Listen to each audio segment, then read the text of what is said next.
በትናንሽ ሐሳቦች ላይ በደንብ ስናወራ የመጣንበት ከዛ ደግሞ ጽሁፎች ወደ 50 ቀርበው በደንብ የተወያየንበት በ250 እና 500 መድረኮች ላይ የተሻሉ ሐሳቦች የተሻሉ ሐሳቦች አንዱ ስለ አንዱ ችግር የተረዳበት ሌሎቻችን በሌሎቻችን ጫማ ውስጥ ሆነን ችግሮቻቸውን አውቀን ማንኛውም የ500 ተሳታፊ ስለሌላው ማህበረሰብ ወይንም ስለሌላው አካል ችግሮች በደንብ ማብራራት በሚችልበት ደረጃ ላይ ግንዛቤ ነበረን ሂደት ነው የመጣው ማለት ነው።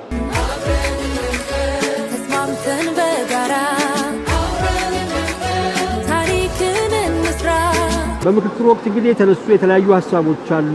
በኔ በኩል እንደግሌ ወክዬ ከመጣሁት ህብረተሰብ አኳያ ያነሳናቸው ጥያቄዎች ነበሩ። ከዛ ባሻገር ግን የሌሎችንም ጥያቄዎች ሰምተህ ህመሙ ምን ያህል እንደሆነ ምንስ መደረግ እንዳለበት አብረህ መወያየት በራሱ እኔ እንደ ኢትዮጵያ ሞዴል ነው ያየሁት። ተስማምተን በጋራ ታሪክን እንስራ።